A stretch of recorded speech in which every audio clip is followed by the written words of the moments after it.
Évoque le navire. Une émission réalisée et présentée par Sylvie Caquet. Évoque le navire, une émission de l'Agence régionale du spectacle vivant. Bonjour à tous. La mer, vaste sujet qui a généré tant de littérature, de musique, de chansons, de films, de peintures. Elle évoque les voyages, l'aventure, l'horizon, mais aussi un milieu hostile et dangereux. La mer reste un espace imaginaire sans fin qui a toujours inspiré les poètes et les artistes. Après nous avoir fait découvrir le visage intime de la révolutionnaire Rosa Luxembourg dans le spectacle Être, Jean-Luc Pérignac, comédien et metteur en scène de la compagnie Cabochard, nous invite à regarder la mer à travers ses yeux. Son dernier spectacle, intitulé En mer et contre tout, se veut à la fois témoignage et hommage à la mer, à ceux qui la rêvent, à ceux qui naviguent dessus, à ceux qui vivent auprès d'elle. Textes et chansons, puisés entre autres dans l'Odyssée d'Homère, dans les aventures de Sinbad le marin, s'entremêlent et racontent la mer à travers ses légendes, ses mystères, ses peines et ses infinis.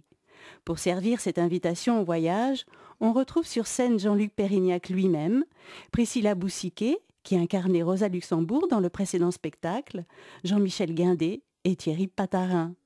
En mer et contre tout sera présenté pour la première fois au public en Charente-Maritime le 15 mars au Nouillet à côté de Saint-Jean-d'Angély et le 16 mars à Fouras. Jean-Luc Pérignac est l'invité d'Évoque le navire cette semaine. Bonjour Jean-Luc. Bonjour. Et vous êtes venu en compagnie de la comédienne Priscilla Boussiquet. Bonjour Priscilla. Bonjour. Et les comédiens Thierry Patarin. Bonjour Thierry. Et Jean-Michel Guindet. Bonjour Jean-Michel. Bonjour. Jean-Luc Pérignac, je vous avais reçu dans cette émission, tous les deux, avec Priscilla. C'était en 2011, au moment de la sortie de votre spectacle Être, consacré à la correspondance de prison de Rosa Luxembourg. Il s'agissait pour vous de révéler la femme derrière la militante, un spectacle fort et un rôle intense pour Priscilla qui occupait seule le plateau. 2 ans plus tard, je retrouve un Jean-Luc Pérignac contemplatif qui regarde la mer. Oui, déjà, je tenais à dire, en fait, je ne suis pas sur scène. Hein. C'est Jean-Michel, Prissy et Titi, Thierry Patarin, qui sont sur scène. Moi, je mets en scène. Voilà. Et puis, j'en profite aussi pour dire que Être, donc le spectacle autour de Rosa Luxembourg, suit son chemin et qui va être à partir d'avril, donc tous les vendredis d'avril, mai et juin à Paris, au théâtre Darius Milhaud. C'est dans quel arrondissement ça ? Arrondissement, c'est quel 19e. 19e, à voilà. 19h15. 19h15, voilà. Bravo. Petite publicité. Alors, alors, allons-y, les dates de quand à quand ? Donc c'est tous les vendredis, à partir d'avril jusqu'à fin juin. Voilà. Un vrai marathon. Un vrai marathon, oui. Alors, Jean-Luc Pérignac, vous êtes transformé ? Non. Je me suis pas transformé, on ne s'est pas transformé, la compagnie s'est pas transformée. Je crois que c'est vraiment le parti pris de cette compagnie, c'est de faire des sauts, de passer d'un spectacle à un autre et de passer de quelque chose de profond comme Rosa à une autre profondeur. Voilà. En mer et contre tout, c'est des rêveries, en effet, c'est quelque chose autour de la mer. On vit autour, enfin, dans une région où la mer est fortement présente. Mmh. Donc il y a eu, je pense, une envie de notre part de témoigner, voilà, je pense, de témoigner, de rendre hommage. Et encore une fois, en effet, comme ça a été dit, très, très joliment dit dans la présentation, rendre hommage à la mer, à ceux qui naviguent dessus, à ceux qui vivent autour de la mer et avec leur peine, avec leur bonheur, avec leur quotidien en fait. Comment vous avez abordé ce sujet aussi large et aussi exploré? Le sujet est large, en effet. En fait, ce spectacle-là, il vient de... on a pendant 10 ans fait un spectacle qu'on renouvelait tous les ans, donc une création nouvelle tous les ans, qui s'appelait Les Passeurs de Poésie, dans le cadre du Printemps des Poètes. C'est un spectacle qui s'arrête, non pas faute de combattants, parce que les combattants sont toujours là, mais faute de moyens.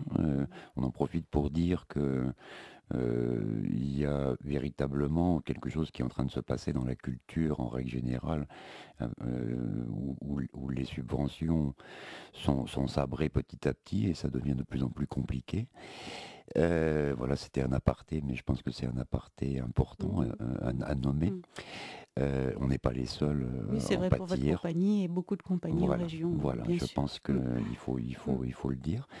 Donc pendant 10 ans, on a fait, on a essayé de présenter la poésie d'une façon ludique, simple et pas simpliste, avec cette envie de montrer que la poésie pouvait être partagée par tous.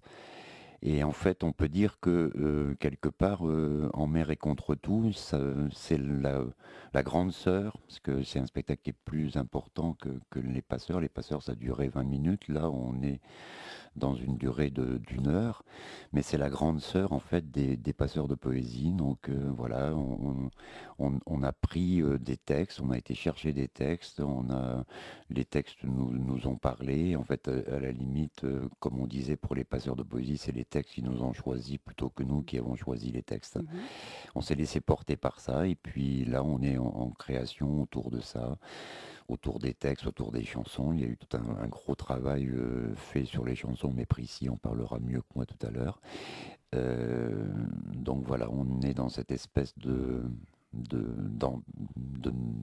maillage, de mélange, voilà, mélange-maillage entre différents textes, et on cherche les liens entre les choses, et voilà, avec le vecteur principal qui est la mer. Vous parlez de on, c'est donc un travail collectif. Oui, on est toujours dans un travail collectif, même si voilà, chacun est dans son rôle et que parce que parfois on parle de travail collectif comme s'il n'y avait pas de rôle bien défini. Là, il y a des rôles qui sont bien définis, mais Vous voulez dire qu'il y a 3 personnages sur scène. il y a 3 personnages sur scène, oui.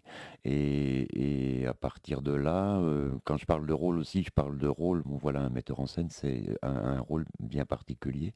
Mais pour moi, le metteur en scène, c'est quelqu'un qui regarde le comédien et qui va trouver dans le comédien de quoi alimenter les choses, en fait. Bon, voilà, donc il y a une espèce de cercle qui se passe entre ce que le comédien fait passer sur scène, ce que le regard du metteur en scène voit, et comment le metteur en scène auto-alimente la force du comédien euh, sur le plateau. Donc il y a véritablement, en effet, c'est c'est pas je, c'est on. Alors on va parler de tout ça, du travail avec des comédiens et puis rentrer dans ce spectacle pour essayer de comprendre comment vous l'avez créé. On va marquer une première pause musicale et je me tourne vers Priscilla, puisque Priscilla, on va vous entendre chanter, pas toute seule, avec d'autres chanteurs. Donc être comédienne, être chanteuse, voilà, ça fait partie de vos multiples talents. Je sais que vous jouez de la guitare et de l'accordéon aussi. Voilà, vous savez beaucoup de choses en effet.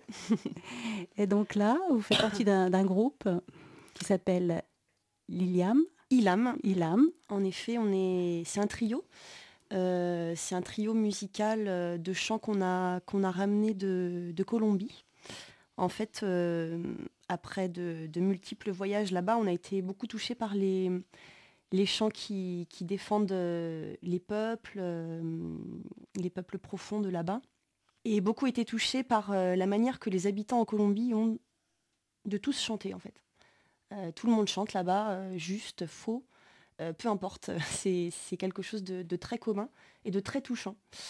Et, et en fait, on a récolté plusieurs chansons de là-bas et on les a réarrangées à notre sauce pour les chanter donc au départ chez nous, et petit à petit c'est venu sur scène.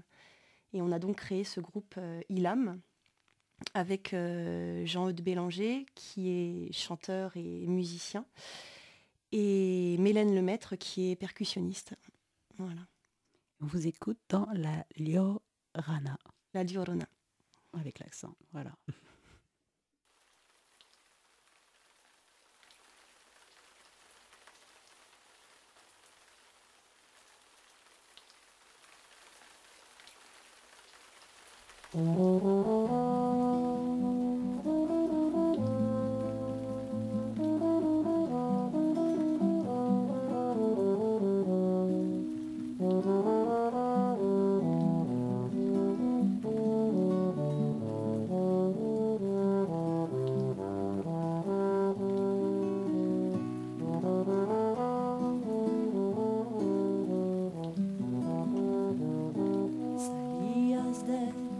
Templo un día, Llorona, cuando al pasar yo te vi.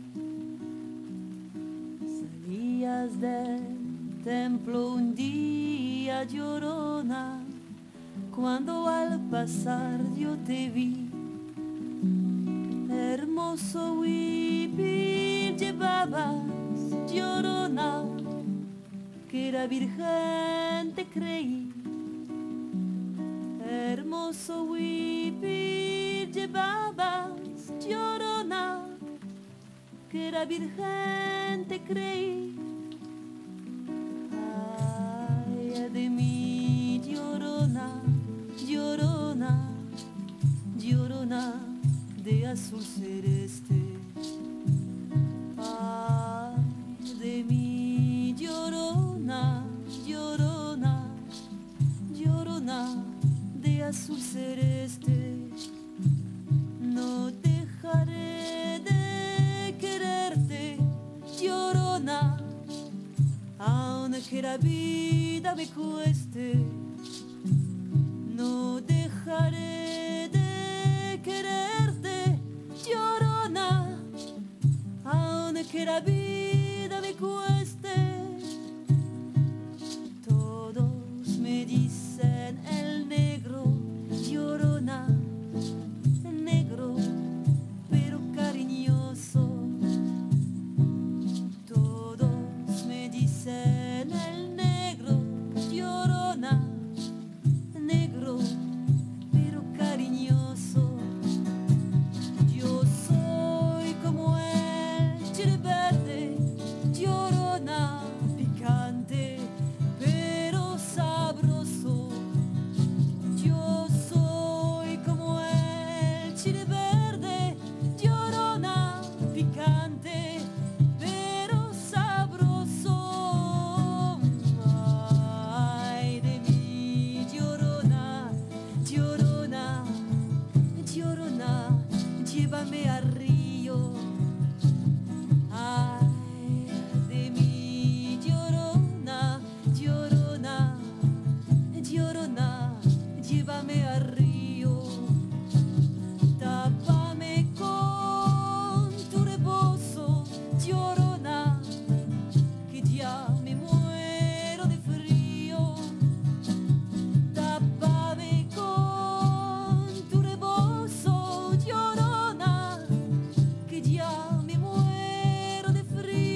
et vogue le navire.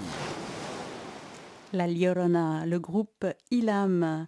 Jean-Luc Pérignac, comédien et metteur en scène de la compagnie Cabochard, est l'invité d'Évoque le navire en compagnie de la comédienne Priscilla Boussiquet et chanteuse, puisqu'on vient de vous écouter à l'instant chanter La Llorona, et les comédiens Jean-Michel Guindet et Thierry Patarin, à l'occasion de la création du spectacle En mer et contre tout, à la fois témoignage et hommage à la mer, qui sera présenté pour la première fois au public le 15 mars au Nouillet, à côté de Saint-Jean-d'Angély, et le 16 mars à Fouras, donc en Charente-Maritime. Dans ce spectacle, il y a des chansons, il y a des textes, il y a des témoignages. C'est un peu tout ça que vous avez recueilli. Jean-Luc Pérignac? Oui, on a recueilli, on a accueilli. En fait, les deux termes peuvent être justes, oui. Il y a ce mélange-là. Jean-Michel Guindet, je me tourne vers vous parce que c'est vous le créateur de la compagnie Cabochard et vous travaillez ensemble avec Jean-Luc depuis des dizaines d'années. Enfin bon, la compagnie remonte à 2001, donc... oui, officiellement 2001, oui, une bonne dizaine maintenant d'années. On collabore effectivement dans cette compagnie parce qu'on y trouve évidemment un intérêt artistique qu'on partage avec d'autres aussi. Et voilà, donc on continue, on fait notre chemin. Et donc vous avez cherché ensemble, vous avez laissé venir aussi, j'ai cru comprendre, des textes à vous sur le thème de la mer. Quels sont ces textes et quels sont ces témoignages? Pour les chansons, je poserai la question donc à Priscilla. Ces textes, ils sont variés en fait, puisque au niveau du registre des textes marins, il existe évidemment une variété immense, infinie de témoignages, de vie. En fait, à travers des textes qui parlent de la vie des marins, aussi bien marins d'ailleurs sur mer forcément, mais aussi ceux qui restent à terre aussi. On s'est intéressé aussi à ce côté-là, des gens sur terre aussi qui vivaient près de l'eau, près de la mer. Donc vous avez choisi les grands classiques, donc il y a l'Odyssée d'Homère, il y a les aventures de Sinbad le marin. Ça, c'est pas tout.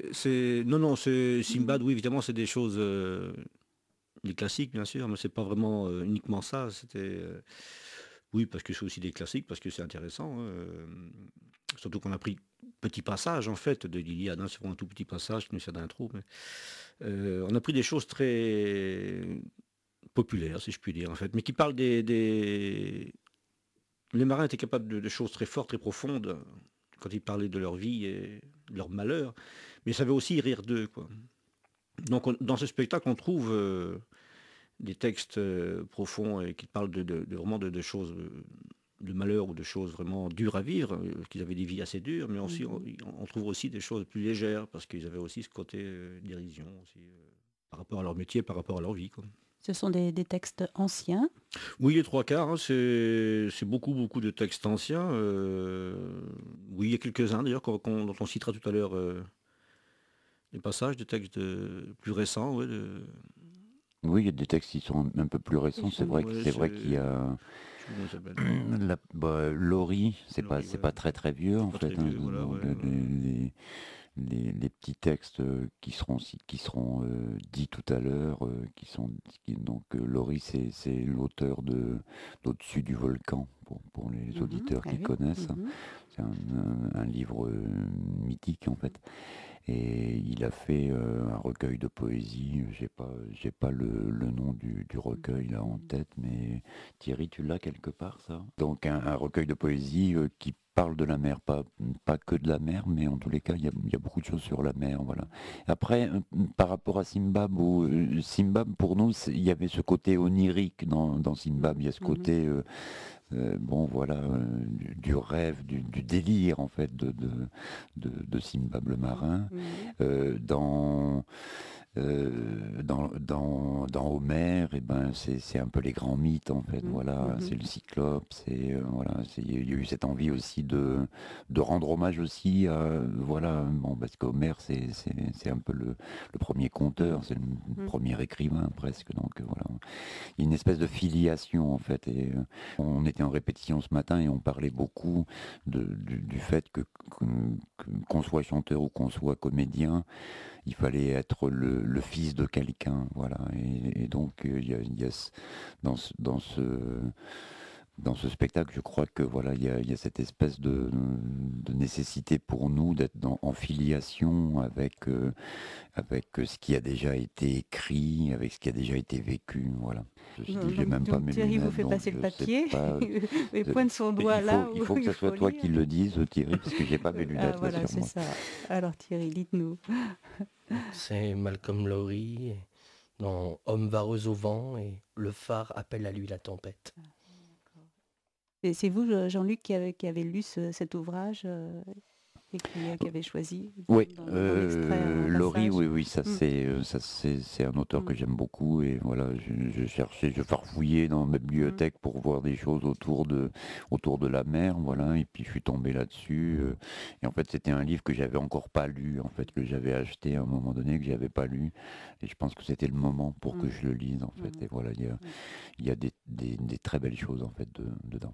Et vous vous êtes dit, donc, parler de la mer à travers des textes, c'est bien, mais il faut des chansons en plus. Hein.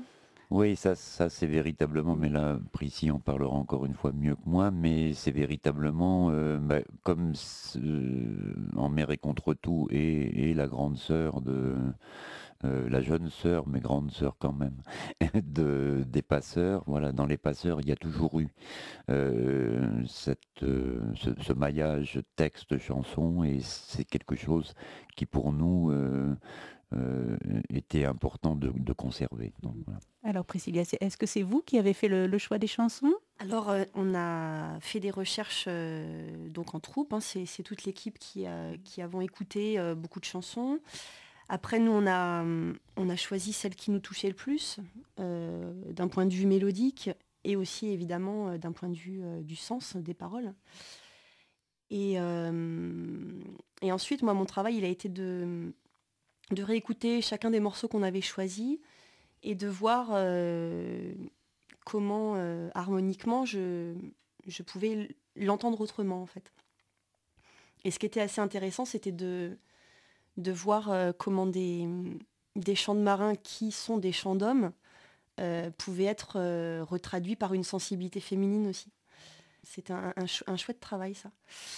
Et après, je me suis aussi appuyée sur les voix de mes compères, qui sont donc Titi et Jean-Mi, pour arranger tout ça avec nos 3 voix à nous, quoi. Et comme je savais qu'ils se prêteraient bien au jeu, et qu'ils le font vraiment bien, voilà, on est en plein travail là de répétition et ça va être chouette. Vous chantez tous les 3 ? Oui, Oui. oui, tout à fait, oui. Et est-ce qu'il y a un instrument ? Thierry, vous qui êtes un musicien au départ. Non, je suis pas musicien. Je pensais. Non, J'ai mal lu votre biographie alors. Non, je suis comédien. Je suis comédien. Je pratique un peu de musique pour mon plaisir, pour la richesse que ça apporte. Un peu de tuba pour moi, voilà. Et puis oui. Et puis chanter avec mes amis, voilà, principalement. Oui, vous êtes plutôt un artiste de rue et du cirque, hein, voilà, au départ. C'est plutôt ça. Au départ, c'est ça. Ouais. Au départ, c'était jouer et chanter dans la rue, puis rencontrer des gens de cirque aussi, des gens de cirque qui étaient dans la rue, jusqu'à ce que je croise le chemin de Jean-Luc, qui m'a amené à un théâtre plus, un théâtre d'auteur, des textes plus contemporains. Voilà. C'était aussi le moment de la rencontre avec la compagnie il y a un peu plus de 10 ans de ça. Oui. C'est du compagnonnage entre vous tous. Complètement, oui. Ça s'est fait comme ça, oui, tout à fait, oui, par la rencontre. Et puis justement, le lien qui s'est créé, oui, puis qui s'est approfondi avec le travail, et ce choix de travail qu'on fait avec Jean-Luc d'ailleurs, hein. C'est vraiment cette particularité en fait de travail que l'on fait avec Jean-Luc, oui. Ah. Qui nous unit, qui nous soude, Ah. on va dire, oui. J'ai l'impression qu'il y a plus de légèreté dans le travail que vous avez entamé autour de ce spectacle que dans les autres spectacles. Parce que, voilà, moi, je vous connais plus comme un homme engagé, Jean-Luc, comme quelqu'un qui est en recherche de sens, qui veut promouvoir un théâtre qui questionne les modalités de la représentation. Et j'ai l'impression que dans ce spectacle, il y a moins ça. Je suis pas persuadé qu'il y ait moins ça en fait. Voilà, peut-être voilà le thème peut être un peu plus léger encore que bon, voilà. Il peut y avoir de la légèreté dans le drame ou dans la profondeur, et il peut y avoir de la profondeur dans la légèreté. Enfin. Encore une fois, oui, je pense que beaucoup de gens pensent que je suis plutôt spécialisé dans quelque chose qui est intériorisé, qui est bon voilà, avec quelque chose qui est des prises de position politiques qui sont fortes. Pour moi, ce style de travail là, voilà, c'est pas du tout antinomique avec ça en fait. Voilà, dans le travail de Cabochard, il y a des spectacles comme le travail sur Rosa Luxembourg ou le spectacle 3-4 heures, ça dépend qui joue dans le noir. Bon, il y a des gens qui parlent de spectacles qui sont un peu expérimentaux.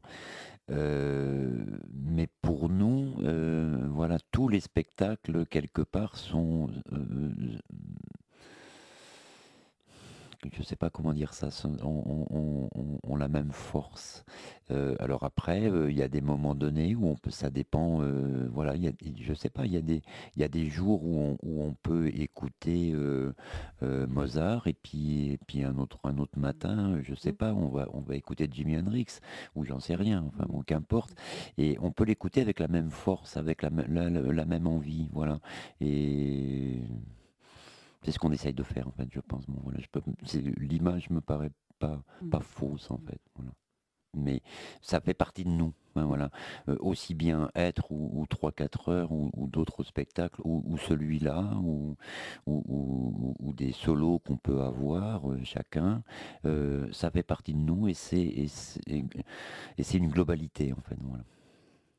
On va écouter des premiers extraits de ce spectacle.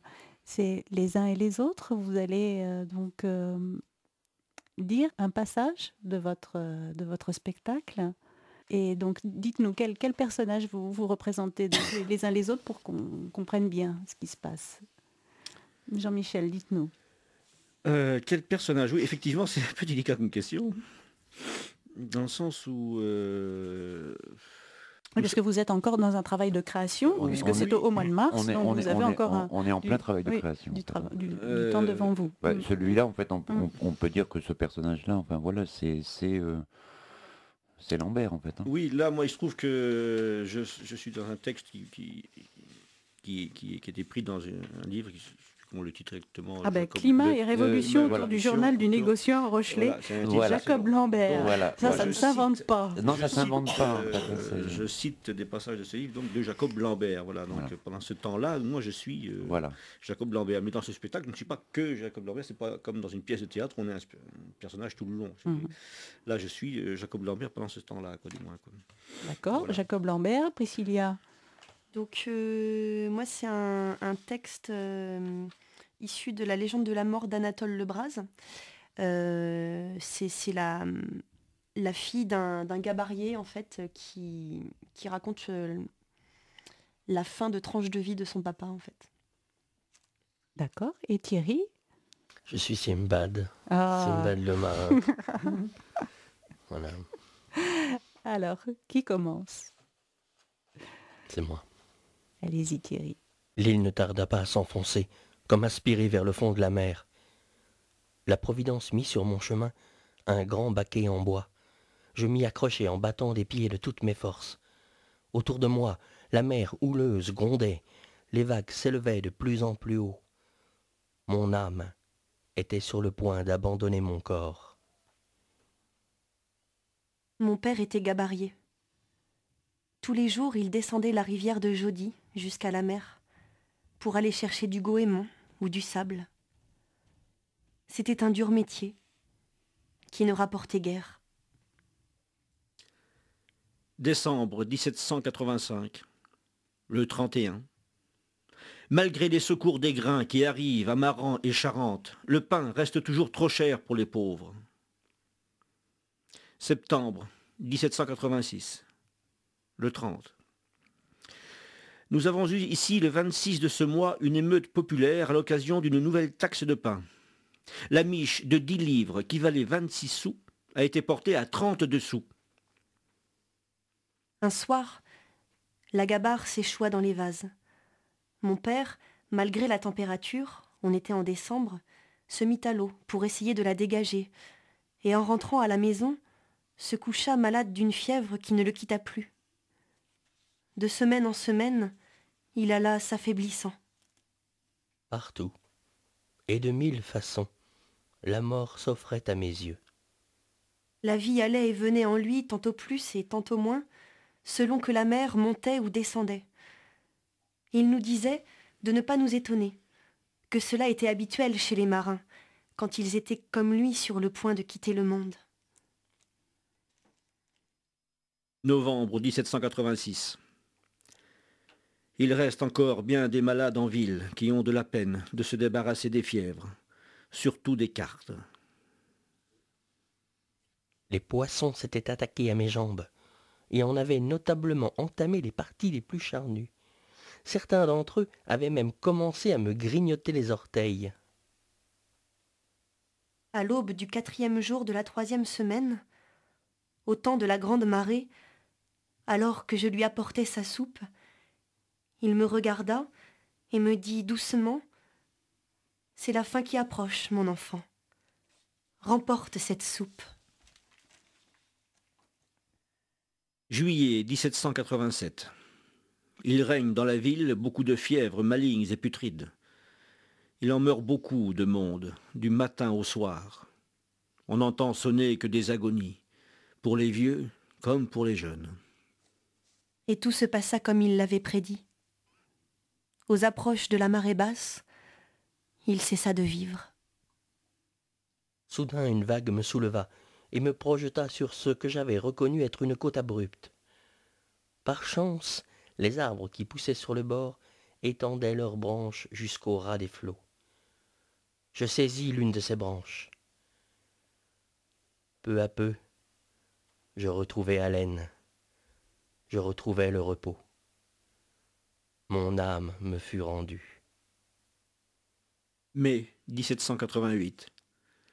La première venue du printemps est dans tout son brillant. Quand je suis parti de La Rochelle, quand je suis parti de La Rochelle, je suis parti tout en pleurant, en naviguant ma brunette. Je suis parti tout en pleurant, en naviguant. Qu'avez-vous donc beau camarade? Qu'avez-vous donc beau camarade? Qu'avez-vous donc à pleurer tant en naviguant ma brunette? Qu'avez-vous donc à pleurer tant en naviguant? Regrettes-tu ton père ou ta mère? Regrettes-tu ton père ou ta mère? Ou bien quelqu'un de tes parents en naviguant ma brunette? Ou bien quelqu'un de tes parents en naviguant? Je ne regrette qu'une jeune fille, je ne regrette qu'une jeune fille, âgée de 15 à 18 ans, en naviguant ma brunette.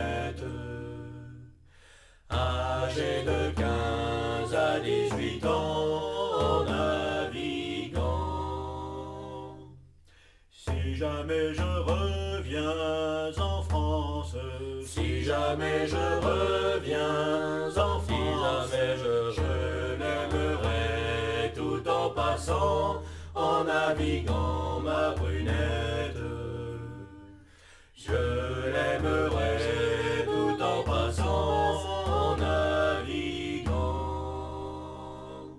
Je lui donnerai du vin à boire, je lui donnerai du vin à boire, dans un beau verre de cristal blanc, en naviguant ma brunette. Dans un beau verre de cristal blanc, en naviguant. Et vogue le navire. La Rochelle, interprétée par Priscilla Boussiquet, Jean-Michel Guindet et Thierry Patarin dans le studio des Vogue le Navire cette semaine, en compagnie de Jean-Luc Pérignac, qui est comédien et metteur en scène de la compagnie Cabochard, à l'occasion de la création du spectacle En mer et contre tout, à la fois témoignage et hommage à la mer, qui sera présenté pour la première fois au public le 15 mars au Nouillet, à côté de Saint-Jean-d'Angély, et le 16 mars à Fouras, donc en Charente-Maritime. On l'a entendu dans cet extrait que vous venez de nous donner. On passe d'un témoignage à l'autre, d'un texte à l'autre, d'une voix à l'autre. Ça crée du rythme. Oui, il y a vraiment il y a un gros travail de Oui, mise en Jean-Luc. scène et forcément évidemment aussi pour les comédiens pour trouver le rythme en fait. Bon, voilà. La priorité du travail c'est d'abord ça, trouver le rythme. Après, bon voilà, on travaille évidemment sur les personnages, il y a tout un mais le rythme est véritablement essentiel dans ce style de spectacle-là. Est-ce qu'il y a des costumes? Est-ce qu'il faut vous imaginer habillé d'une certaine façon? Ils vont Priscilla être imaginés tout bientôt, là. Donc pour l'instant, c'est encore le suspense. Oui, c'est ça. On est encore en recherche et puis on va avoir notre costumière une costumière qui va arriver, qui va regarder en tous les cas déjà le travail accompli et puis à partir de là, elle va faire des propositions et on va en discuter en fait. Mais voilà, pour le moment. Les costumes ne sont pas définis encore. La lumière non plus n'est pas encore définie. Est-ce qu'il y a des décors On va être dans quelque chose de très simple au niveau des décors parce que l'idée c'est aussi bien de pouvoir présenter ce spectacle en intérieur comme en extérieur. Donc au niveau du décor, on va être dans quelque chose de très épuré, mais de toutes les façons, en règle générale, nos spectacles sont assez épurés au niveau du décor. On est plutôt dans le minimalisme. Dans le minimalisme, dans un théâtre pauvre, voilà, comme Grotowski en parlait. Voilà. On va vous écouter dans un deuxième extrait, très court, celui-ci, parce qu'on arrive presque au terme de cette émission. Qui le dit? Priscilla, toute seule? Je vais commencer. Alors, c'est donc Malcolm Lowry. Voilà, c'est trois petits textes de Malcolm Lowry, Prissy, Jean-Mi, je crois, et puis Thierry juste après. En fait. Il blesse les yeux du cœur, ce fabuleux vieux navire grec, en surcharge. Il vous blesse tous par sa beauté, intimant des pensées de fuite dans les vieilles plaques du monde. Nos vies, que nous ne pleurons pas, ressemblent à ces cigarettes folles que les jours de tempête, les hommes allument à contrevent, habilement abrités par leurs mains, avant de se brûler aussi profond que dettes insolvables, et se consumer si vite, d'un coup, qu'à peine reste le temps d'allumer une seconde vie, qui pourrait s'écailler plus doucement que la première, laquelle, goût éteint, finit par être jetée. Toujours de l'avant, même si pour vous le port est encore loin, loin des rubans flottant au fond de l'onde de la baie, où vous attend votre bien-aimé. Eh bien, Ce sera le mot de la fin. Merci pour cet extrait du spectacle En mer et contre tout. Priscilla Boussiquet, Jean-Michel Guindé et Thierry Patarin. Donc, pour écouter le spectacle dans son intégralité, est-ce que c'est un extrait qui se rapporte à quel moment du spectacle là, que vous avez vu? Celui-là, c'est plutôt vers la fin du spectacle. En Oui, fait, c'est pas voilà. encore tout à fait la fin, mais on est plutôt vers la fin. Oui. Donc le spectacle sera créé le 15 mars à 20h30 à la salle de spectacle de la commune Lénouillé, c'est juste à côté de Saint-Jean-d'Angély, et le 16 mars à Fouras. Donc là, c'est au Salon du Parc. C'est dans le cadre d'une manifestation qui s'appelle Rencontre de parole. Rencontre de parole, c'est au Nouillet. Ah bon, voilà, j'ai rien compris. Le salon du parc, c'est le salon du parc. Voilà, oui, pour c'est les ça. Fouras, C'est voilà. l'association Les Saisons Artistiques Voilà, qui c'est organise. ça. Voilà. Voilà, en tout cas, on pourra retrouver toutes ces informations. On tape Cabochard dans le moteur de recherche. Et ça tombe directement voilà. sur le site. Donc, voilà. Voilà. Cette émission s'achève. Je recevais le metteur en scène Jean-Luc Pérignac, la comédienne Priscilla Boussiquet et les comédiens et chanteurs et chanteuses. Hein, voilà, on a bien compris. Jean-Michel Guindé et Thierry Patarin. Merci à vous quatre d'avoir répondu à mon invitation. Merci. Merci. Merci à Benoît, à la technique. Vous pourrez réécouter cette émission et la podcaster sur le site internet de l'Agence régionale du spectacle vivant à l'adresse www.arsv.fr ainsi que sur le site de votre radio préférée. La semaine prochaine, je recevrai la marionnettiste Dina Ixtal qui viendra nous parler de son nouveau spectacle 2h14. À la semaine prochaine.